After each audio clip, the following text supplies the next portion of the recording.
All right, we are recording, and let's go ahead and pray because we are just about running out of time. So let's pray. Father, thank you for this day, for the blessings of this day, the blessings of Christ, the blessings of your church, and the blessings of the opportunity to defend the faith you've given us, that the world might see Jesus and the glory of his redemption and mercy to us. We pray that he would be our all in all and preeminent. We pray for the dear saints that are there in Luzon and those elsewhere who may be affected by the typhoon. We pray your protection upon them. Keep the damage, we pray, and flooding and anything, any other harm that could potentially come to the people of the Philippines and elsewhere at a minimum. And we pray for your mercies in Jesus' name. Amen. Okay, well, go ahead. We'll start, get started. So just to get us up to speed as to where we are, we have been talking about the need for the reformation of apologetics, and we did that in part by surveying the history of apologetics and the ways and the methods that apologists in the Christian church have sought to defend the faith. This our survey has shown that there has been a lack of consistency in the history of the church in how we defend the faith and the faith itself. So oftentimes the church has run into difficulties because it has sought to defend the faith in ways that are not consistent with the faith itself. And examples of that are, for instance, philosophy, the way that philosophy has infected the church. Unbelieving philosophy has infected the church in such a way as to lead the church to defend the faith on the basis of pagan, unbelieving philosophical principles. Aristotle being an example, Neoplatonism, and so forth and so on. This also finds itself a problem in Schleiermacher, who is, in the modern period, taken principles of the Enlightenment and rationalism and using that to defend Christianity. And so what you end up getting is a defense of a faith that is somewhat of a hybrid between Christianity and paganism. And the most consistent form of apologetics, we may say, finds itself in Old Princeton. Old Princeton, characterized by the ministry and the theology of Charles Hodge, B.B. Warfield, and others, including particularly J. Gresham Machen, the founder of the OPC. These methods of apologetics were at times inconsistent with the faith itself. But now, I mean, again, it's all relative. There's a scale, right? And in Old Princeton, part of the blessing of Old Princeton is that their theology was really, really good. But they understood, and this is where Van Til criticized them. They understood that there were principles, we call them preambles of the faith, or prolegomena, in the way in which Old Princeton did prolegomena, that there were certain principles that could be established on the basis of common sense. So common sense realism, and this idea that the believer and the unbeliever hold certain notions in common in the same way. So reason, logic, sense experience, sense of morality and ethics, all of these things, Old Princeton believed that the believer and the unbeliever held in common, and that we can then establish a foundation of common ground with the unbeliever by first proving our theology, or the principles that we're going to build upon in our theology. We can form the foundation on reason alone, or our sense experience alone, or a sense of morality, a common sense of morality. And once we establish those things and get the unbeliever on board to agree with us on those things, then we can, on top of that, build our theology. And we have proven our founding principles on reason alone, and then we can engage in the Bible and then use the Bible in the development of our theology. Of course, Van Til comes along and he points out the shortcoming of that, the problems with that. And the part of the problem is that it is seeking to establish theological principles, or at least theological prolegomena, on the basis of something other than Scripture. And that is terribly problematic, because once you go outside of Scripture in order to form the principles of our theology, from the get-go, at the outset, we are developing our theology and laying a theological foundation on the basis of something other than God's revelation, his special revelation in particular in the Bible. So Van Til is wanting to say, no, listen, in order to begin our engagement with the unbeliever, we don't sort of pretend that the unbeliever could be correct in his denial of God, and then therefore go on grounds other than the Bible in order to prove the Bible to the unbeliever. What we seek to do is to prove the Bible with the Bible. We seek to prove God with God. And of course, that the objection to that is that, well, that's circular reasoning. And yes, it is circular reasoning. But then again, everybody reasons in a circular fashion at some point or another. Even the atheist is going to come to the conclusion there is no God, because he already begins on atheistic principles and reasons no less than the Christian in a circular fashion. We'll talk more about that later. But what I hope to do today is to introduce you to the person of Cornelius Van Til.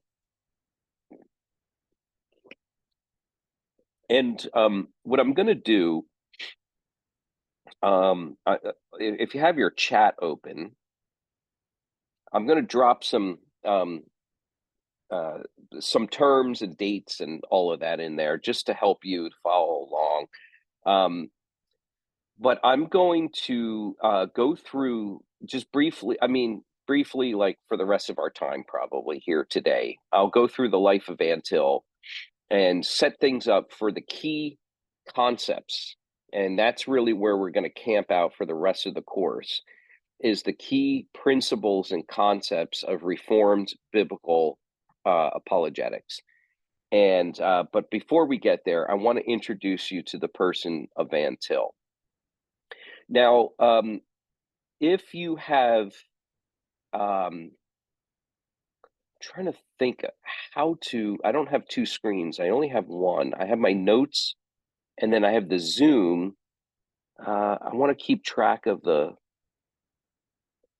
Zoom in case you all have a question that you drop in the chat. Hang on, let me just do some, that won't work. Let me think of something else here. I'm trying to fit both my lecture notes and the Zoom on my screen. So, all right, I almost got it, I think. Okay, very good. Okay, got it. Excellent. All right. So I'm going to read my lecture notes to you. This is a little bit different than what we've done in the past, where I just sort of like chat it, but I'll do a little bit of that, but I'm going to follow along with my notes on the biography of Van Til, because I'm not really a historian. And so dates and places and names don't immediately come to my mind. So I'm going to use my notes and rely heavily upon them for this portion of the course. All right. A historian by the name of Alan Gelzo, and I'll put that in the notes. He's an American historian. in a 2015 Christianity Today article, wrote about the time that he met Cornelius Van Til. He asked, Gelzo did, Van Til a question. And he said, why did you decide to devote your life to the study of philosophy and the teaching of apologetics? And Van Til immediately replied, why, to protect Christ's little ones. To protect Christ's little ones.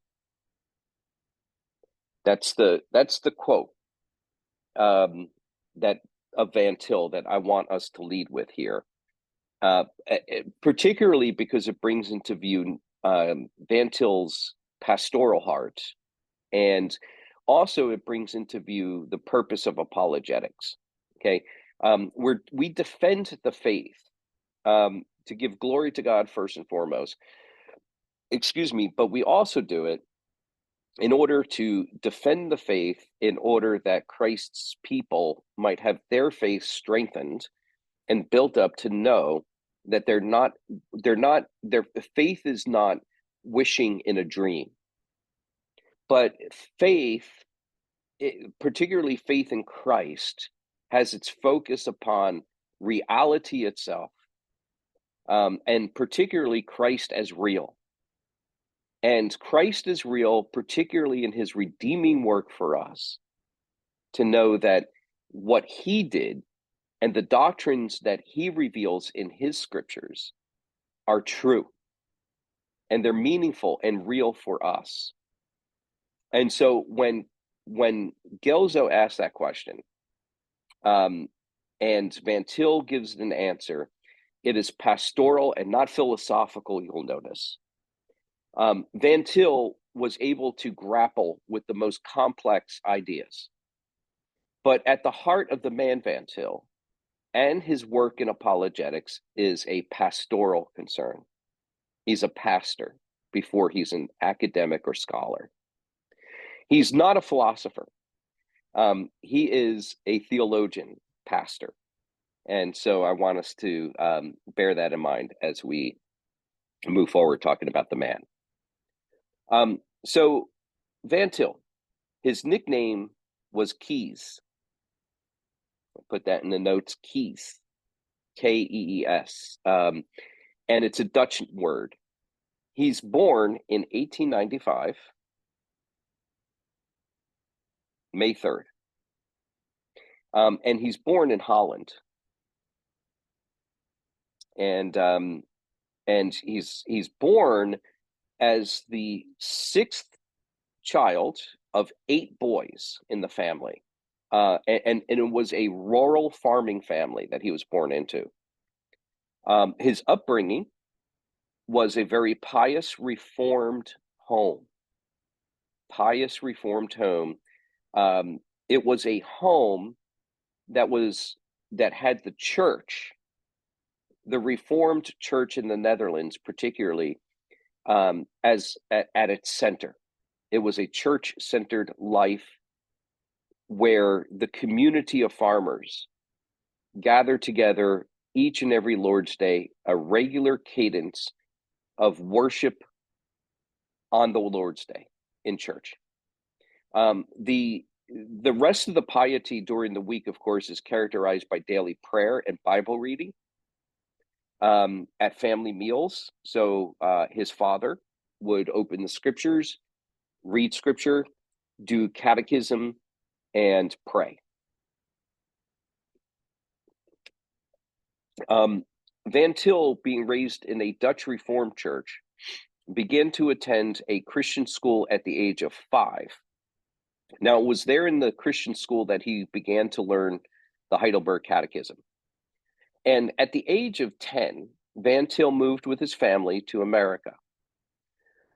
So that's pretty young, and it's a pretty drastic change, going from a very small, tight-knit community like you have in the Netherlands, where everybody speaks your language, and then transferring over to America with all of its hustle and bustle and busyness, and then also with the different language and culture. Cornelius Van Til's oldest brother moved to the Midwest of the United States to find economic opportunities. And he went ahead of the rest of the family. The older brother did. Now, after that, the rest of Van Til's family went to America. They landed in New Jersey, where there was a significant Dutch community. I'm from New Jersey. And I'm not Dutch, but I could testify there are a lot of Dutch people in New Jersey, a lot of Dutch Reformed churches, and there's even a Dutch Reformed seminary in New Jersey that has unfortunately gone liberal a long time ago. The Van Tils would eventually work their way westward out of New Jersey into the state of Indiana. Now, don't worry too much about all the details of geography.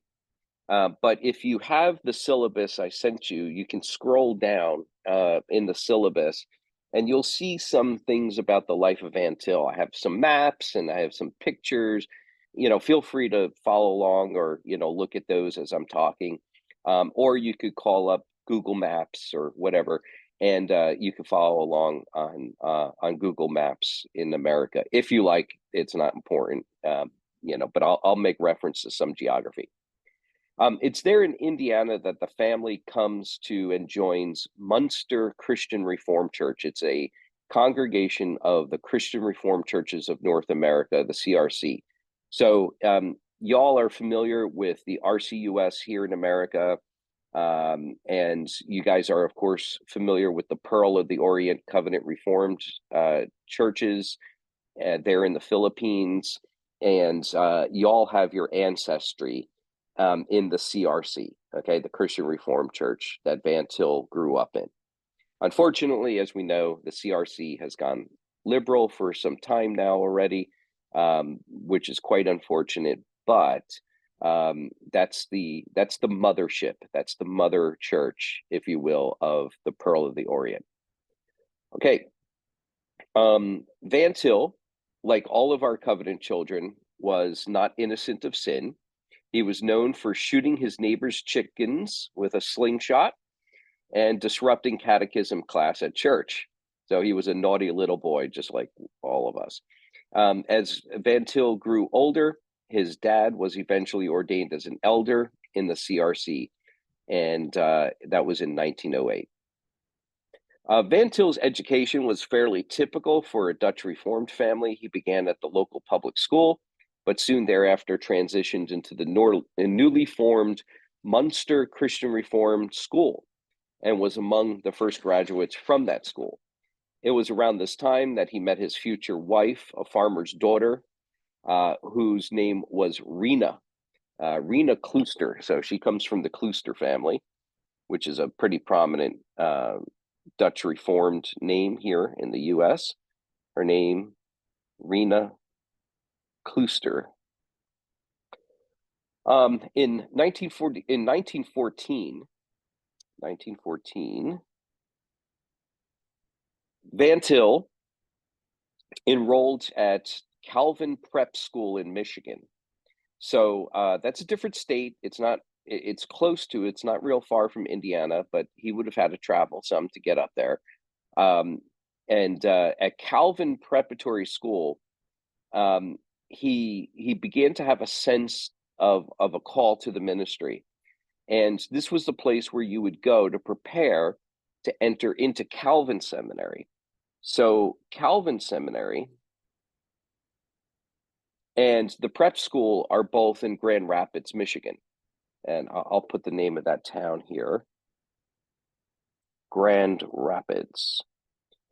Grand Rapids, by the way, for those in the Philippines that may not be familiar, Grand Rapids is known as the epicenter, the capital of Dutch Reformed theology, okay, or of the Dutch Reformed Church here in America. So if you ever go to Grand Rapids, it's an absolutely beautiful city.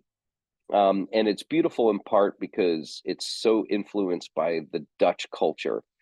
And the Dutch take very deep pride in manicuring their lawn and public spaces and parks Flowers are lining the streets, and the lawn is perfectly manicured, and it looks very nice and tranquil. But it's that's the place where all Dutch people went to be educated, particularly if they were going to go into the ministry.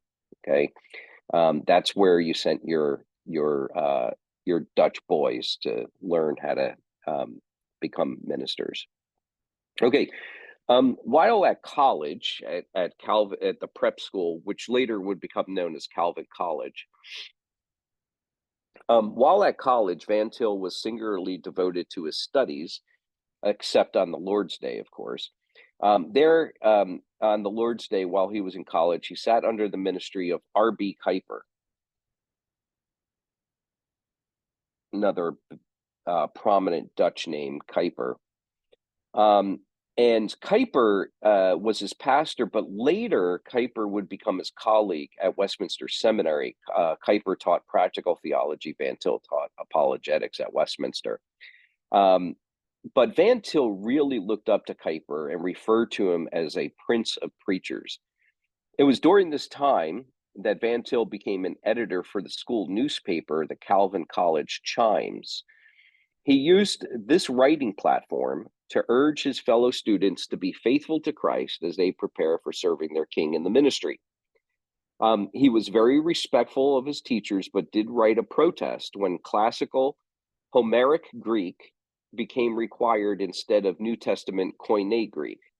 While such knowledge can be quite beneficial, Van Til argued, it was nevertheless the firm conviction of Van Til that Koine Greek for the New Testament was more essential for preparation for the ministry. Van Til never saw education as an end in itself, you must note. Rather, he always saw education as a means to an end in order that Christ and his people might be served in the church. So, yeah, just reflecting on that there briefly for a moment, especially for our purposes here. Education and knowledge for Van Til, it was never an end in itself. It's always a means to an end in order to serve Christ and his people. And that's reflected in the quote that I read to you earlier, that the reason why he studied so hard, studied philosophy and apologetics, was to protect Christ's little ones. Okay, it's always to serve the church. So in 1921, Van Til enrolled in seminary, and he studied there in seminary studied under a number of CRC ministers, including Louis Berkhof. And there's a well-known name, Berkhof. Louis Berkhof.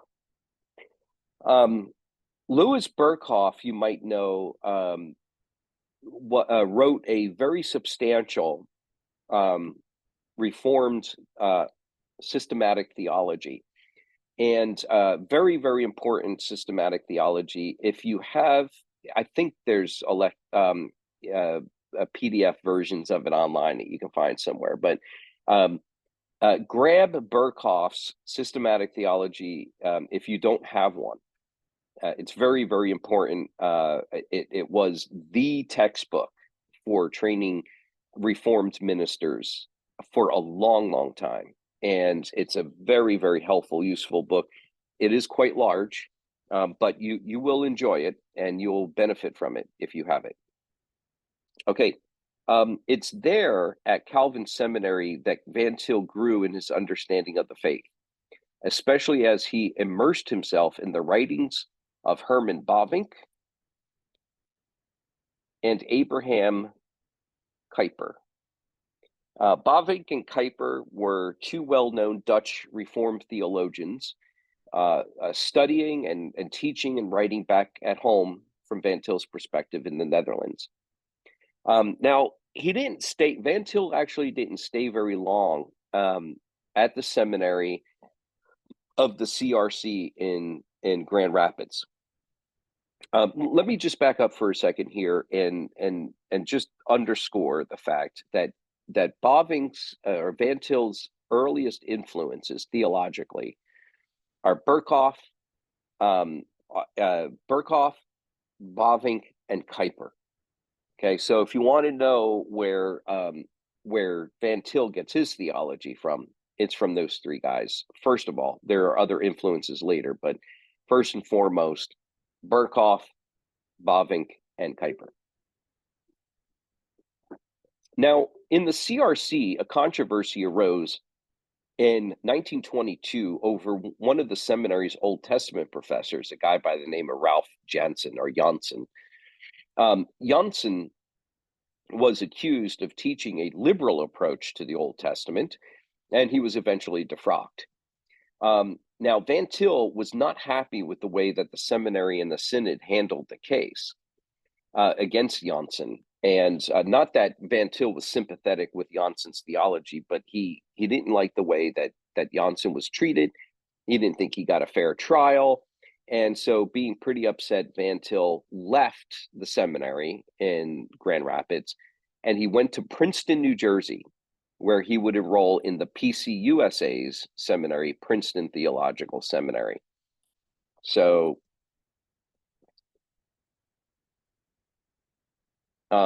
Princeton Seminary is well known as being at the time, the bastion of Reformed Orthodoxy. It is the school that was founded in 1812. I talked about it before, and was an established seminary of the Presbyterian Church in the United States of America, the PCUSA, which has now, of course, gone quite liberal and is no longer faithful to the scriptures or to God, unfortunately. But back in the day, it was still faithful overall, although it was experiencing great turmoil. But Princeton Seminary was still standing the ground as a bastion of orthodoxy when Van Til got there. Now, part of the reason why Van Til decided to study at Princeton was because of another Dutch professor that he wanted to study under, and that professor's name is Geerhardus Vos. Geerhardus Vos was a professor of biblical theology at Princeton. He was the first professor of biblical theology at Princeton Seminary. Vos himself came from the Netherlands. He was born there in the Netherlands. And he was also the son of a CRC minister, and he came to Princeton in order to for the exact purpose and the precise purpose of counteracting liberal biblical theology. So liberal biblical theology was starting to take the world by storm, coming over from Germany and all of the biblical studies stuff that was going on over there, attacking the Bible and attacking its inerrancy and its inspiration. And so Vos was called by Princeton for apologetic purposes. Vos went to Princeton as a professor to defend the faith, particularly the Reformed doctrine of Scripture, over against liberal attacks. Vos would exercise an enormous influence on Van Til's thought. This cannot be emphasized enough.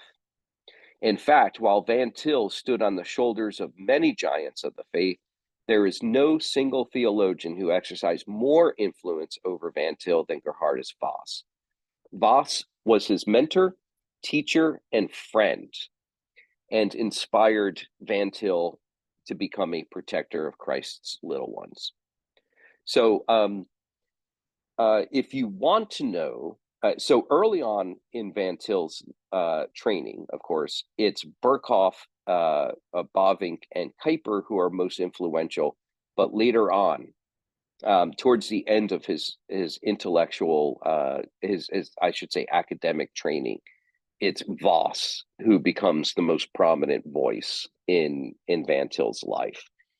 There is published a 5-volume set of Reformed dogmatics by Vos. Vos's Reformed dogmatics is very good. It's basically his lecture notes that he used and that he wrote when he taught at Calvin Seminary before he went and taught at Princeton.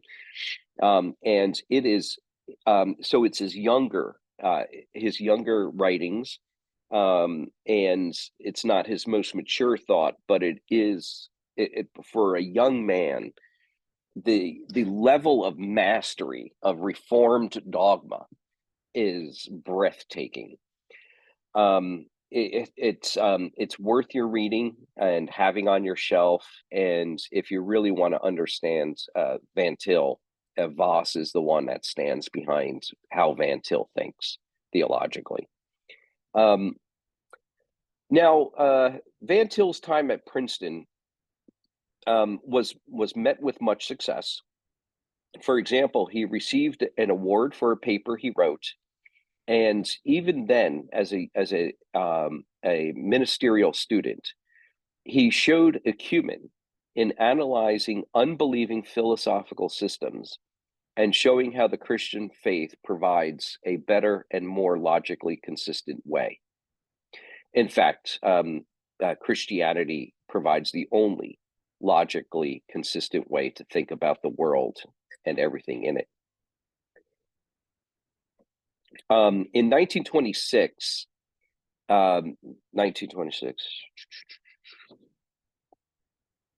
Van Til wrote a thesis for his professor, C.W. Hodge, who is the grandson of the famous Old Princeton professor, Charles Hodge. Wrote a thesis for Hodge on covenant and epistemology. In this paper, he made it clear that Reformed theology requires a Reformed apologetic. Now, let me just mention to you, if you're interested in learning more about the life of Van Til, the biography that is out there is written by John Meether. Again, I'm dropping that name in the chat. John Meether's biography on Van Til is very significant. It's well written, and I commend it to you if you want, if you like reading biographies. Yeah, just go ahead and pick that up. That's the biography to read about Van Til. Also, while we're here and I'm promoting books, there is a book, a biography of Vos, written by Danny Olinger, and Reform Forum publishes that book, the biography of Vos, which I commend to you as well because it sets the backdrop for Van Til. If you all desire these books and you can't get them there in the Philippines, please reach out to me privately and I could see what I could do to help you out. Okay. All right. Let's see. Salai, I'm going to mute you. There's a little bit of background noise. Okay, great. All right. Okay, so after seminary, 1925, Van Til returns to Indiana to marry his sweetheart, Rena Klooster. They were married in the Munster CRC church building, and then he returned with his bride to New Jersey to pursue a PhD at the well-known Princeton University. Princeton University and Seminary are about a half hour from where I grew up as a kid. It was very close. I've spent a lot of time there. It's a very quaint, very beautiful town, lots of money, very education is highly regarded there. So it's a little snooty, intellectually and economically snooty, but it's an absolutely charming, beautiful little town. But you can see why Van Til would be drawn to it. So he returns to Princeton University, and he graduated with his PhD in 1927, and he wrote a dissertation entitled "God and the Absolute."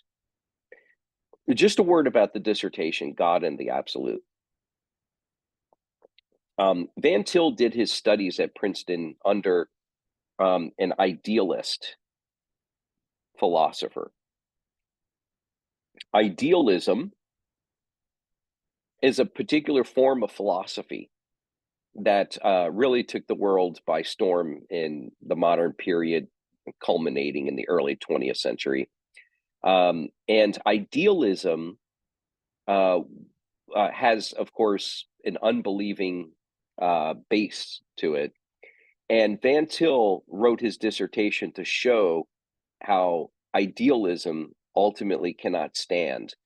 And he uses the Christian faith in order to prove the futility of idealism. If you can imagine him going to Princeton to study under one of the world's leading idealist philosophers, only to write a dissertation criticizing idealism as being futile. So that's what he does in that dissertation. The reason why this is important is because later on, after Van Til became well known as an apologist, critics would arise of Van Til's, critics who did not agree with what Van Til was proposing, and they leveled the charge against Van Til, okay, that he was an idealist, that he was importing idealism and idealistic philosophy into his theology and his apologetic. And nothing further can be from the truth than that, because Van Til, from day one, has criticized idealism as futile. So, so Van Til, it doesn't make sense to say that Van Til implemented idealism or embraced idealism when he criticizes it right from day one as being futile. Okay, so that's just a little sidebar. Oh, okay, yeah, no problem, Salai. Yeah, I just read your message. No worries at all. Don't worry. Okay, so after he graduated with his PhD, he takes his first call to be a minister in the CRC. And he moves back to Michigan to take that call. Now, he's in the pastorate for just 1 year, and Princeton Seminary calls him up and says, please come back here to teach apologetics. So after serving there for a year, the seminary offered him a full professorship, and he declined the offer and resumed his pastorate back in Michigan, where his only child, a son, was born. So you could see he's going back and forth between Michigan and New Jersey. He's not quite clear as to exactly what he wants to do, although I think he's convinced that he wants to be a pastor, maybe a farmer, maybe a pastor, but he doesn't want to be a professor, despite the fact that the seminary keeps calling upon him. Now, some explanation as to why Van Til declined the professorship is in order. Liberalism was very much a present threat to both the PCUSA and the seminary.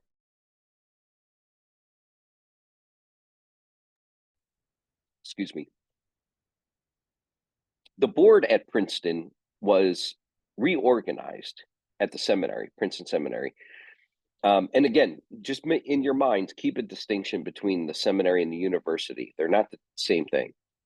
They're in the same town next to each other, but the seminary is a completely different organization from the university. Okay, so the board at Princeton Seminary was reorganized in 1929. This is a big date. 1929, very important date, because that's when old Princeton ends and new Princeton arises. Okay. At that point, 1929, the seminary board at Princeton decides it's going to go liberal. Okay. It's going to move in a liberal direction. So J. Gresham Machen, who we've talked about before, professor of New Testament, also a mentor of Van Til's, declared that the seminary at last theologically died because it decided to go liberal. Machen gave up all hope for the school. And for this reason, Van Til declined the offer to teach at Princeton Seminary. Machen, however, as you know, left Princeton to start a new seminary in Philadelphia in the same year, 1929, which is, of course, Westminster Theological Seminary. Machen wanted to have at least half of his new faculty at Westminster to be professors from the old seminary in Princeton, in order that Machen might be able to claim continuity with the old seminary and show that Westminster is old Princeton continuing. Machen had secured services of some of those professors, but he needed at least one more. And Van Til was Machen's man. Machen wanted Van Til in the seminary, but he knew it wouldn't be easy to pull Van Til back away from the pastoral ministry.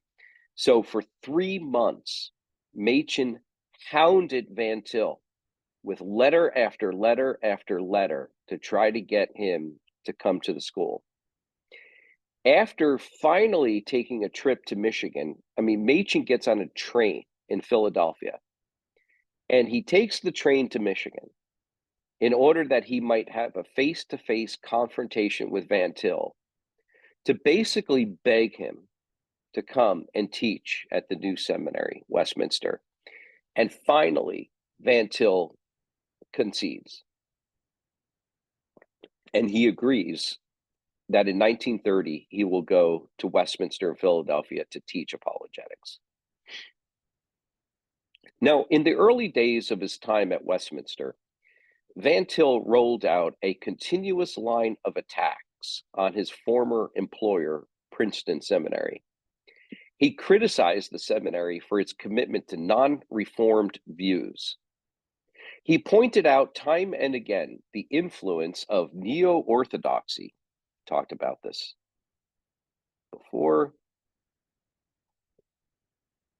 I got to spell this right. Neo-orthodoxy. There you go. I've spelled orthodoxy so mtil times, I'm having a hard time spelling it. Doesn't make sense. Okay. So Princeton, Van Til charged, went neo-orthodox. And this was evidenced by the fact that Princeton Seminary hired a theologian by the name of Emil Brunner, a German theologian and a friend of Karl Barth's. We talked about Karl Barth before. Van Til's earliest attack on neo-orthodoxy came in a book review he did in 1931, just 2 years after the founding of Westminster Seminary. The controversy at Princeton would soon spill over into the church. J. Gresham Machen, in protesting the liberalism in the PCUSA's mission program, formed an independent board for foreign missions that would send out only Reformed missionaries who were committed to the confession. This independent board for foreign missions was viewed as a hostile act by Machen, and that a hostile act committed by Machen, it was viewed that way by his presbytery. His presbytery would eventually file charges against Machen for being rebellious, basically, and they would eventually defrock Machen for his stand for reformed foreign missions. So in 1936, that's an important year, 1936, Machen, after he is defrocked by his presbytery, forms a new church that would later become known as the Orthodox Presbyterian Church.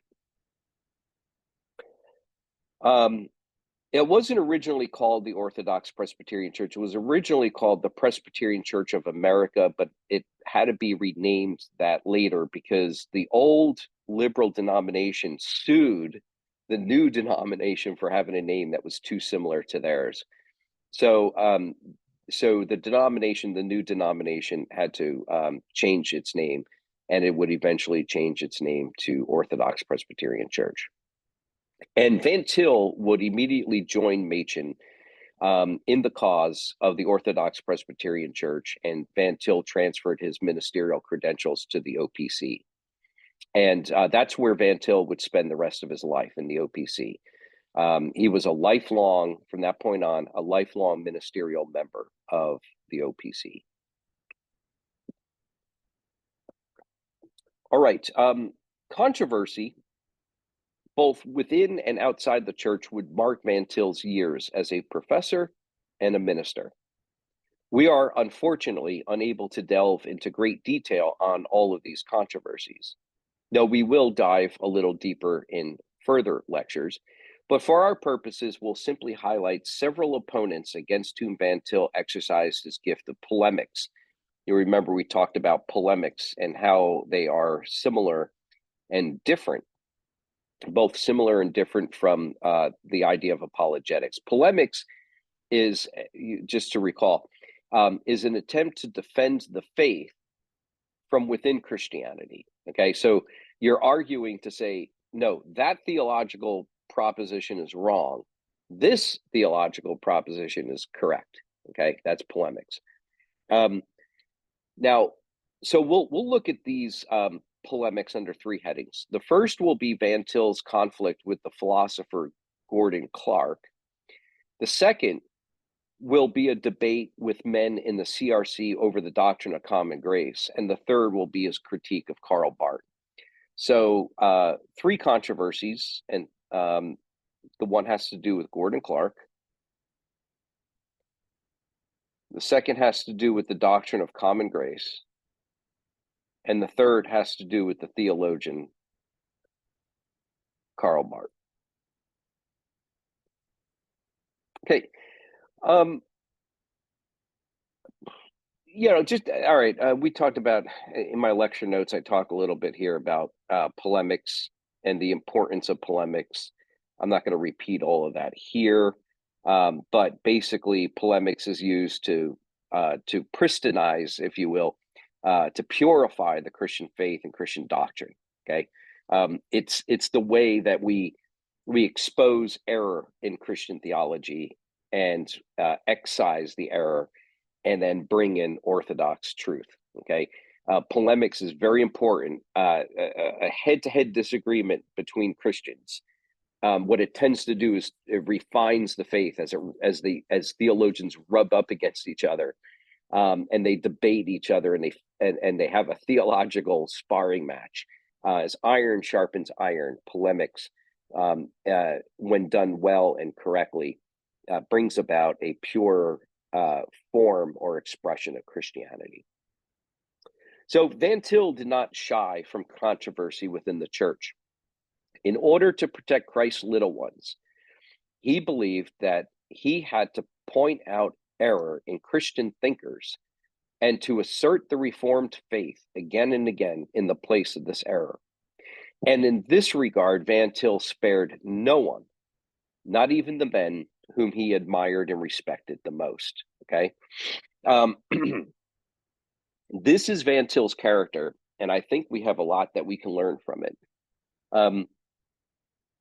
We are tempted to get along, which is great, right? Like we have to love each other, and we have to respect each other, and we have to honor one another as Christians and brothers. Okay.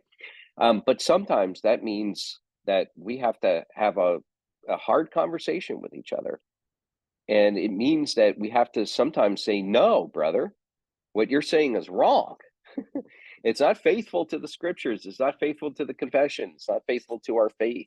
And instead, what you need to say is this, right? And so Van Til and sometimes that means having to say that to your professors. Maybe someday you guys need to say it to me, right? Need to say, hey, Jim, you know what? You got this wrong. And you need to correct that, and so forth and so on. And I think that that there's a way to do that, of course, respectfully, but it's a part of Christian love. And in many ways, it's the hardest way to love a brother and a fellow Christian is by telling them that they're wrong and trying to correct them, correct their doctrine, so forth and so on. So So Van Til would do that. He would challenge brothers in the faith and even his forefathers at times, and disagree with them, and be able to show and attempted to show a better way. So that's an example we can learn from Van Til's life. How you do it, you do it graciously, respectfully, but it needs to be done. And I got to tell you, it when Van Til did that, it gained a lot of admirers on his part. Like, a lot of people admired him for doing that, but a lot of people did not like him for doing that. And sometimes, as Christians and theologians, we're called to not be liked by others, so that we can set forth the truth. Sometimes when you speak the truth in love, it's not received well, and sometimes people get upset at you for doing that, but you have to do it. So that's what that's what Jesus would have us do, is to try to purify the faith by way of pointing out error. Okay, so let's talk a little bit about Gordon Clark. I have some stuff there in the syllabus, a picture of Gordon Clark and some details and whatnot you can look at.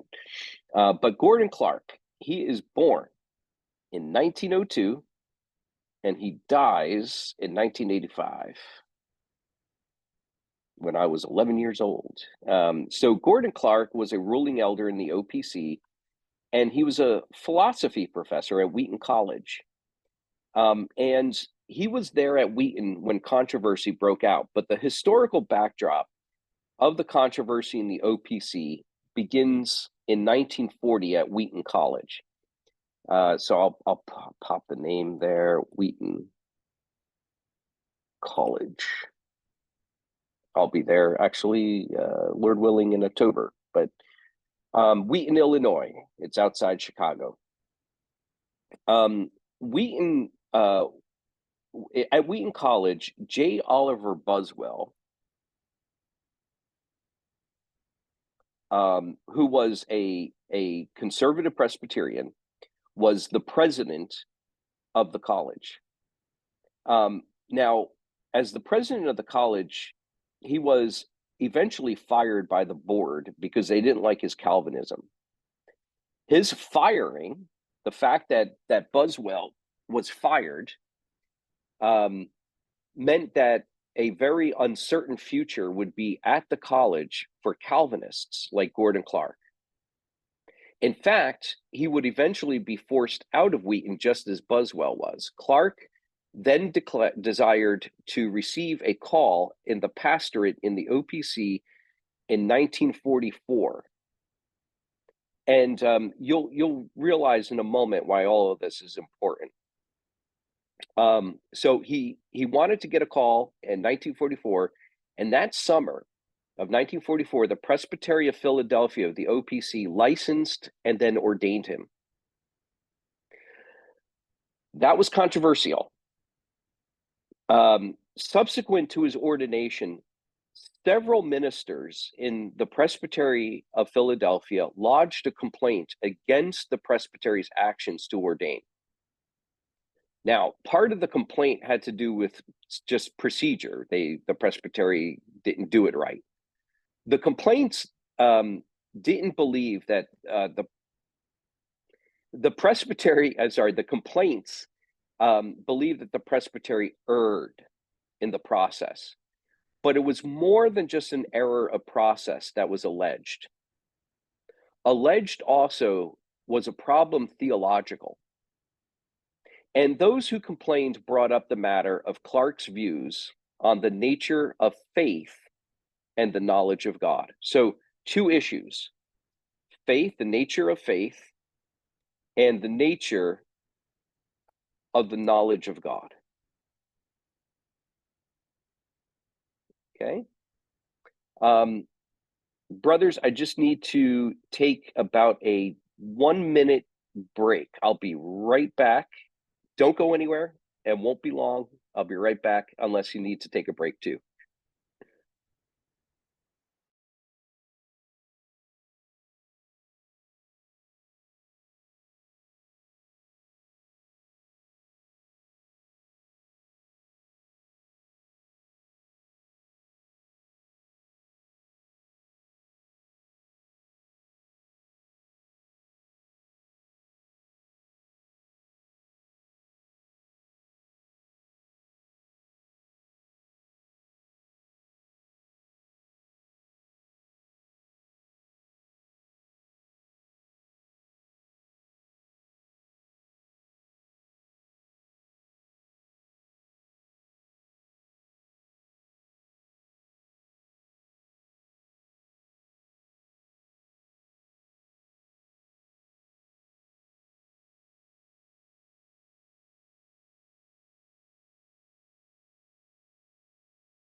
Okay, and we're back. Thank you for indulging that. I got a charley horse in my leg. I don't know if you guys know, I don't know if you call it a charley horse. It was a cramp in my leg. I had to get up and walk it off. So sorry about that.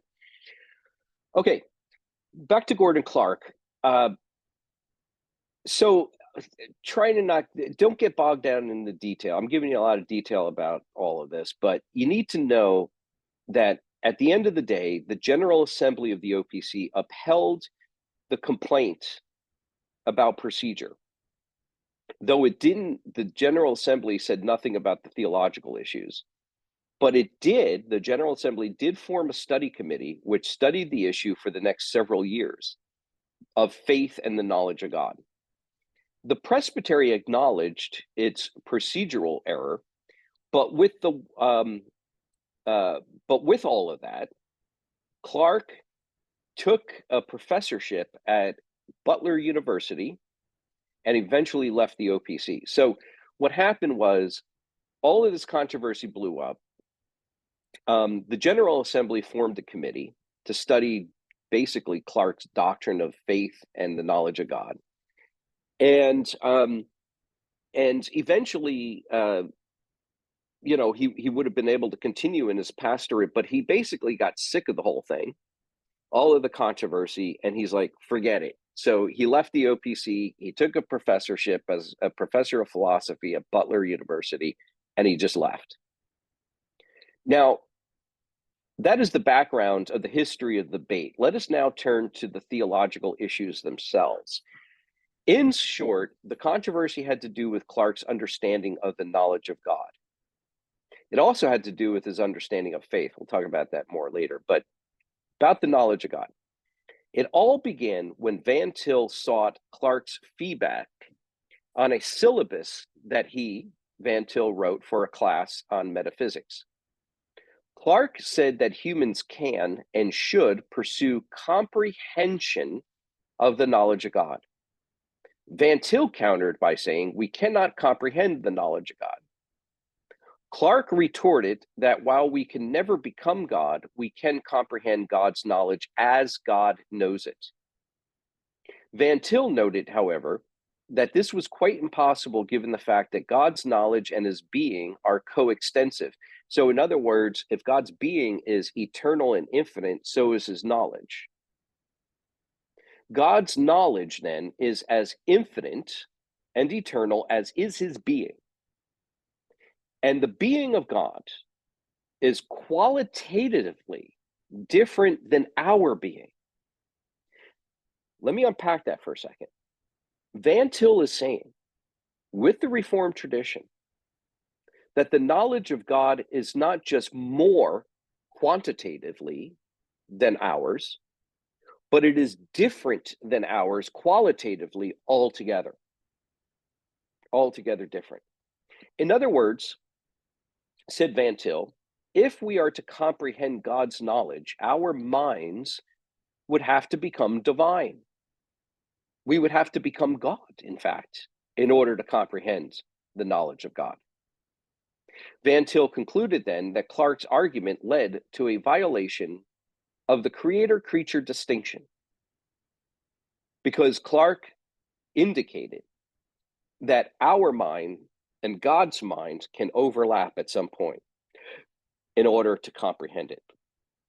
Now, to be fair to Clark himself believed in the creator-creature distinction and affirmed it clearly.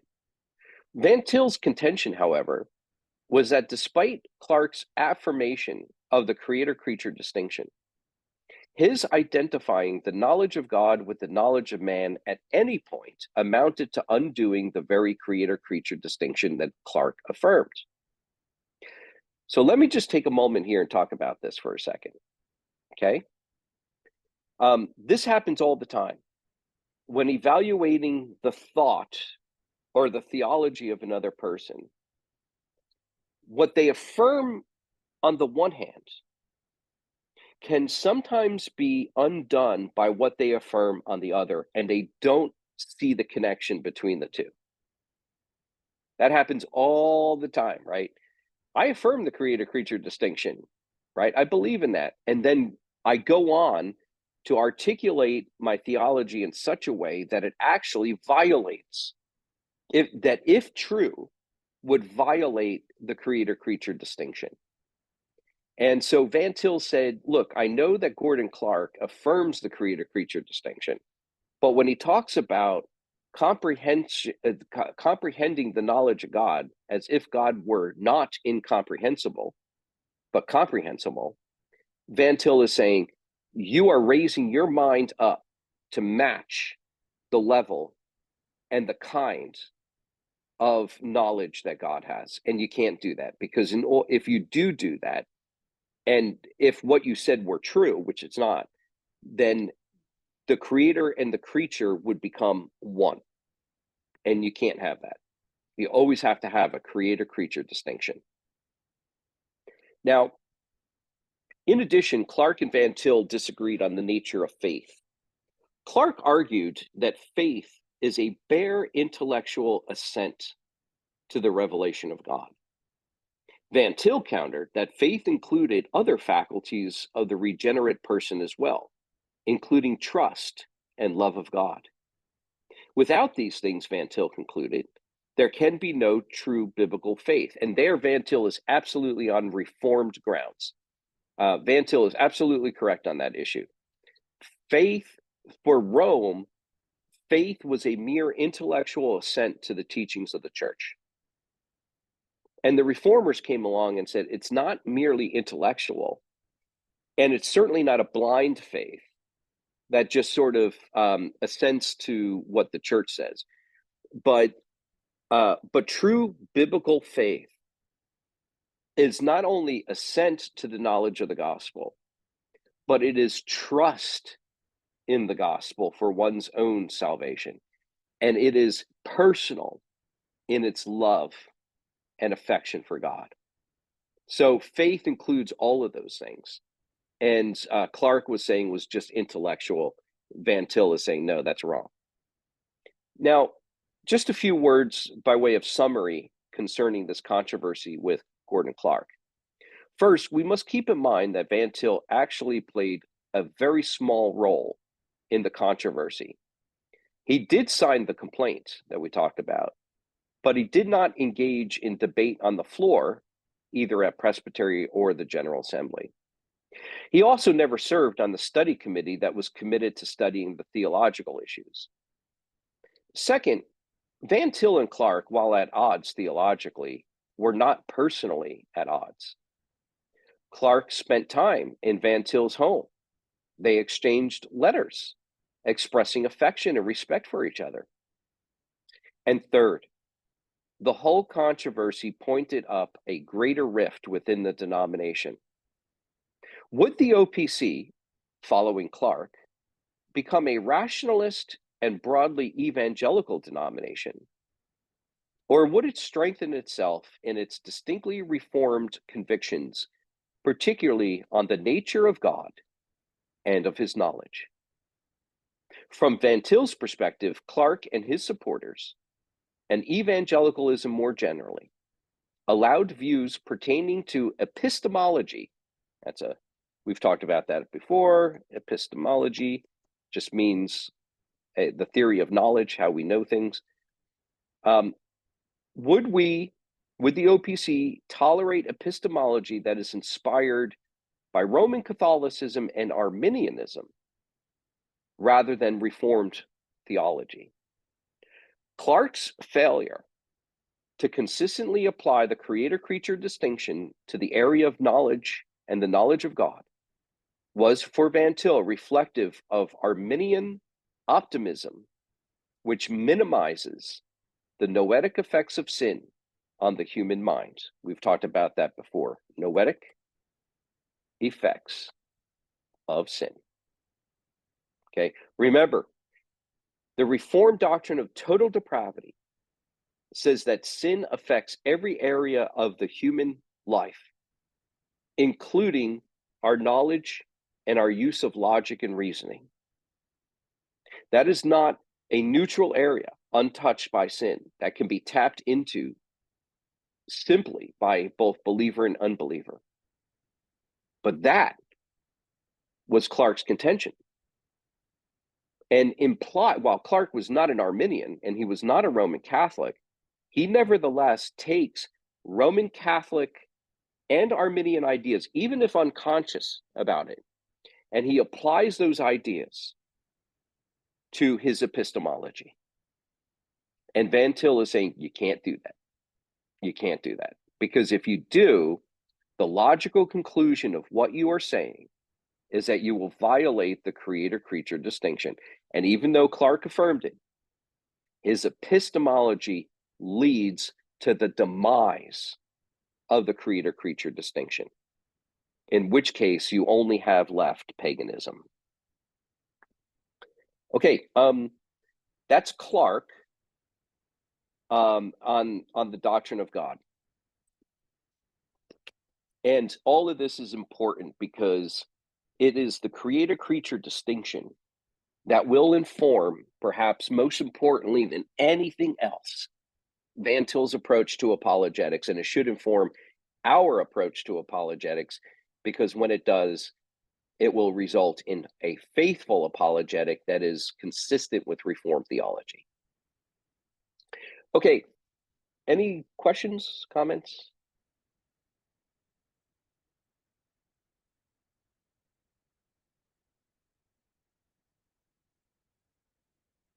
Okay, we have about 8 minutes left, and I'm going to try to cover the next controversy that Van Til was involved in his life, and that's on the doctrine of common grace. So let me fill you in on the background on this. The history of Van Til's thinking about common grace begins in 1924, and the CRC's 3 points of common grace, an extra confessional standard upon its ministers. Common grace became a contentious point of doctrine in the Dutch Reformed churches, in part because of Abraham Kuyper's work on the subject. As a result, divisions formed within the church here in America, the CRC here in America. There were those who wanted to advance Kuyper's view of common grace, and then there were those who rejected Kuyper's view of common grace as dangerous. The act of the 1924 Synod of the CRC in North America, making the 3 points mandatory, their 3 points of common grace mandatory for its officers, had the net effect of outing all of those within the denomination who rejected the doctrine of common grace. It is against this backdrop that Van Til became embroiled in controversy, this time on the pages of a journal called the Calvin Forum. I'll put that in the notes. The Calvin Forum, that was edited by Clarence Bauma. Van Til began his reflections on common grace in several articles he wrote in the Westminster Theological Journal, which later published all of those articles as a booklet. He took to task the doctrine of common grace not as such, but as it was articulated by Abraham Kuyper. So here you have an example of Van Til being willing to criticize one of his forefathers of the faith, Abraham Kuyper. So to set up his criticism of Kuyper, Van Til situated the idea of common grace within the context of the antithesis between believer and unbeliever. Remember, we've talked about the antithesis between believer and unbeliever, and a proper Christian philosophy of history and a proper Christian philosophy of facts. On the level of epistemology, the believer and unbeliever have nothing in common. The unbeliever is absolutely unable to think God's thoughts after him, because the unbeliever is not regenerate and cannot bring special revelation to bear upon his thinking. Therefore, the unbeliever is unable to account for facts or history in a Christian way. At the same time, Van Til also affirmed that believer and unbeliever have everything in common, metaphysically speaking. That is, they both enjoy the blessings of God's creation, which he preserves for man as he brings the rain and sun to fall upon both the just and the unjust. So Van Til was absolutely committed to the ethical, covenantal, and epistemological antithesis as the context in which we must understand common grace. And it was this commitment to the antithesis which raised the ire of Kuyperians, those followers of Abraham Kuyper. In fact, one time, while debating a proponent of Kuyper's version of common grace at Calvin College, in a moment of frustration, Van Til blurted out, "Given your view of common grace, you might as well drop a bomb on the college science building." Now, let me comment on that for a second. You see, for Kuyper and Kuyperians, they took the doctrine of common grace too far for Van Til. They took it so far that it undid the antithesis between believer and unbeliever and allowed an area of neutrality in the sciences and mathematics. And when Kuyper, even though Kuyper talked about the antithesis between believer and unbeliever all the time, so Kuyper affirmed the antithesis between believer and unbeliever. But again, Kuyper undid all of that when he said that believer and unbeliever can come to a common epistemology in areas of science and mathematics, etc., and some other disciplines. And so Van Til's like, listen, if you're going to say that, then drop a bomb on the science building, because the science building is not doing any distinctly Christian science.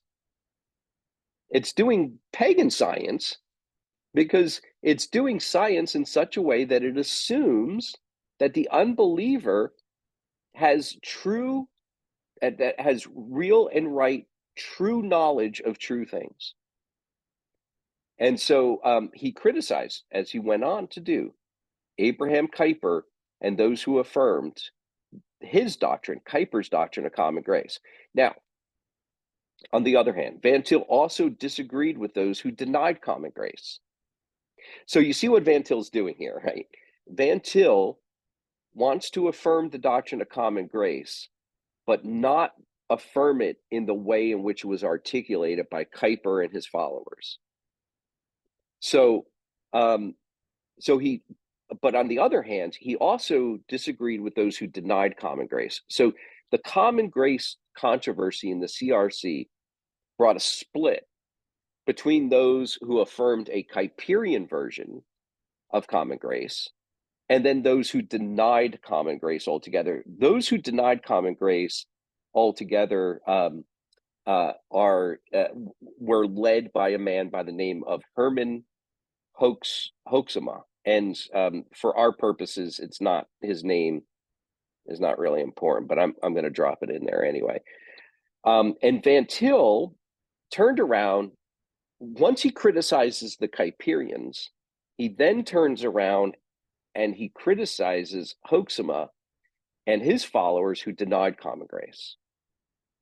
So Van Til has much to say against the denial of common grace as much as he does the affirmation of Kuyper's version of common grace. Now, I'm going to skip that part. I have something there that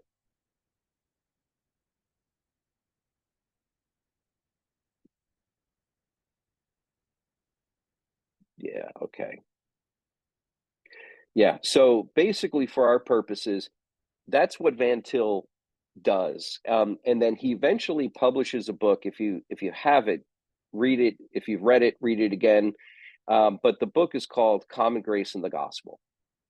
And it is a very good, very helpful, important book where Van Til lays forth the Reformed doctrine of common grace. That is, yet once again, not a denial of common grace, an affirmation of it, but a rejection of Kuyper's version of common grace, where common grace means that there are common notions that overlap between believer and unbeliever.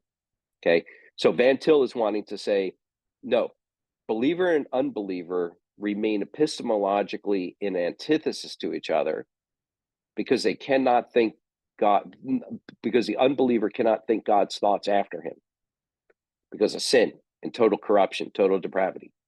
At the same time, Van Til also wants to affirm that there is common grace such that the unbeliever, though denying God, never becomes as sinful as he can be, so that the unbeliever is able to have knowledge. He's able to count that 2 + 2 = 4. But the unbeliever can never account for why 2 + 2 = 4, because he denies the God that created those facts. So anyway, that became a huge controversy, and was a big mess. Van Til came in there and tried to sort it all out in a very clear way, affirming a biblical view of common grace over against the Kuyperians, and then rejecting the denial of common grace altogether over against Hoeksema and the others that followed him. So it was very clear. Van Til tried to sort it all out and say there's a better way, and try to unite the two sides in the CRC, but they didn't see it, and he made enemies on both sides because he was attacking both sides and criticizing both sides and trying to set forth a middle ground, and neither side did he make friends. So anyway, that's our lecture for today, and I hope you brothers have a good evening, and God willing, we will see you next week. And before we part, let's go ahead and close our time with prayer. Father, thank you. Thank you for your grace. And thank you for the task of apologetics. Help us to carry it out faithfully and to your glory. And bless these men as they sleep tonight. Give them good rest. And bless your church. Protect your people. Protect Christ's little ones. In Jesus' name, amen.